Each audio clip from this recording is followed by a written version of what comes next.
La Bible nous montre que la musique est très importante pour le peuple de Dieu, car c'est à travers elle que nous adorons le Seigneur pour tout ce qu'il est et fait dans nos vies.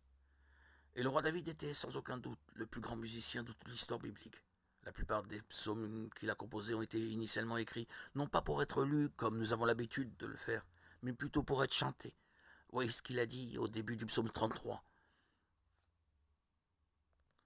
Juste réjouissez-vous en l'éternel, la louange sied aux hommes droits.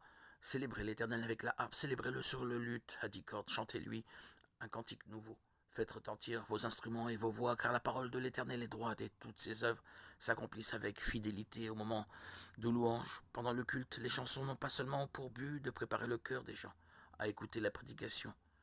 En réalité, cela devrait être un moment unique où nous adorons Dieu de tout notre cœur, sans précipitation pour que cela se termine. De plus, les louanges ont pour objectif de nous aider à mémoriser la parole de Dieu, car autrefois la plupart des gens étaient analphabètes ou n'avaient pas accès aux Écritures. Ainsi, observez l'ordre que Moïse a donné à la nation d'Israël peu avant sa mort. Maintenant, écrivez ce cantique, enseignez-le aux enfants d'Israël, mets-le dans leur bouche et que ce cantique me serve de témoin contre les enfants d'Israël. Alors, si la musique a une fonction si importante qui est d'insuffler la parole dans notre cœur, les paroles des louanges devraient être remplies de versets bibliques et de contenu de la Bible. Cependant, ce n'est pas ce que nous avons observé ces derniers temps. Bien sûr, il existe des louanges très bénies et édifiantes, mais il y a aussi de nombreuses chansons gospel qui vont totalement à l'encontre des enseignements de la parole de Dieu. Et comme si cela ne suffisait pas, beaucoup de ceux qui composent ces chansons tombent dans les pièges tendus par Satan, entraînant des milliers de personnes, des millions, à perdre leur intimité avec Dieu et à s'éloigner de lui, sans s'en rendre compte.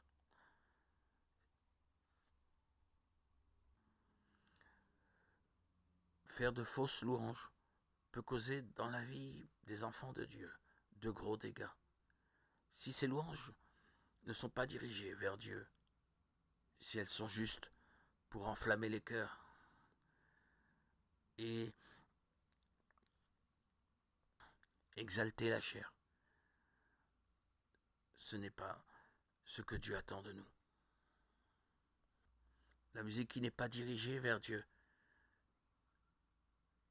appartient au diable.